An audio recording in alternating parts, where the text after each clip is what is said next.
What's going on, everybody? I'm back with another video. This video is going to be looking at how Erik ten Hag has brought Manchester United into the next round of the Europa League after facing Barcelona, a very tough opponent, in their Europa League clash. Now, before we get into the tactics behind the match, check out both my books. They're online on Amazon. There's links in the description below. Check out the Once Video Analyzer.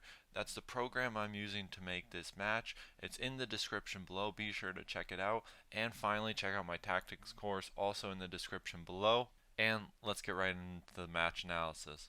So first, Manchester United built from the back using their typical back four.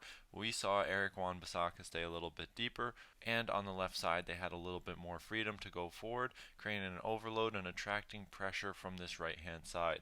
Now the key role in this initial build-up phase was the role of Casemiro and the lack of involvement he had in their initial build-up. Now he's not the best in build-up in the first third, so his movement is crucial to make space for other players. So he would move out of the way, take the man-oriented midfield with him, and create space for a player like Jadon Sancho playing as the attacking midfielder but operating more as an 8 to then bypass the press using a third man movement and access the half space. So we see David De Gea here playing into the half space where Jadon Sancho would check in. He would then have passing options through his center defender or his fullback, or he might even have the space to turn in the half space and progress the ball. Now usually this would collapse the Barcelona defense and potentially free up Casemiro to have time and space to play forward. This worked really well because Lewandowski looked to use his cover shadow to block one of the central defenders, force the ball into pressure, with Barcelona players waiting to jump, using man orientation in midfield to try and trap the ball on this right hand side and force Manchester United to play out under pressure in the wide areas. But with the press resistance through their midfield, they're able to find third man concepts and break the pressure.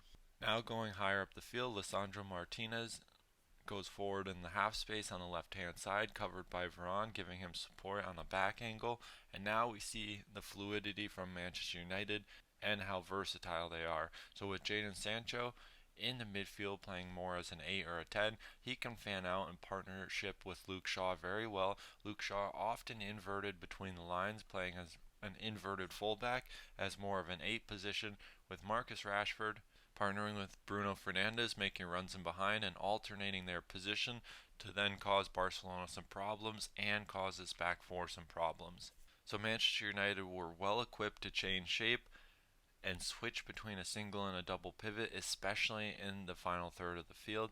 And now the movements between the lines were key for Manchester United, with Luke Shaw attracting the man orientation of Sergi Busquets. He could always move out into a wide area, fan out, have a threat in behind from the winger, and allow Marcus Rashford to now get on the ball in the half space, potentially turn because of the pinning of Bruno Fernandes. Now Fred had a versatile role, and he was often the player that would switch the team structure from a single and a double pivot.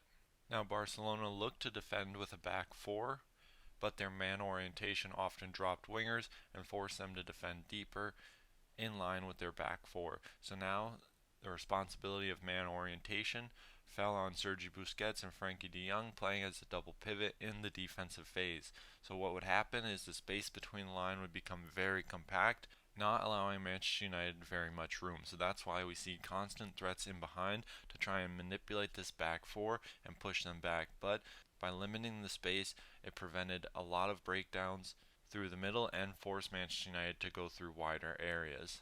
Now in the build-up, Barcelona took up a very interesting build-up shape. They would build from the back as they usually do, with their goalkeeper splitting their two central defenders. But in the midfield, this is where they started to have some different movements, and Xavi used creativity on how he set up his team.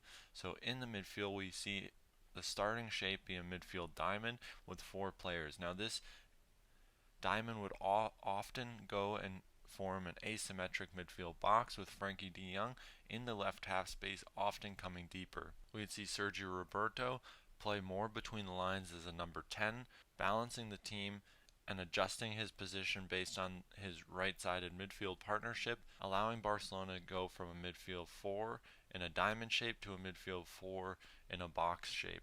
Now we also can see Frankie de Jong drop into the wide area and allowing Barcelona to play with a midfield three.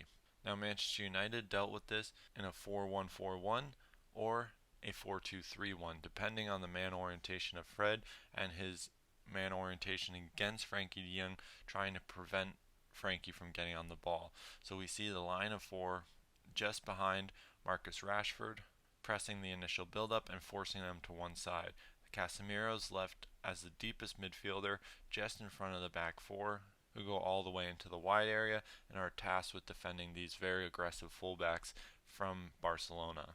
Now we can see the midfield shape from Barcelona again forming a diamond with Sergio Roberto playing as the number 10 alongside Frankie de Jong from the left side. Now we'll see Frankie de Jong's fluidity, as we talked about just before, him often dropping alongside Sergi Busquets but centered around the half space. But when Barcelona would drop their fullback and go with a back three, Frankie de Jong would then be cued to stay higher between the lines and try and get into a position to create a 3 against 2 against Fred and Casemiro of Manchester United.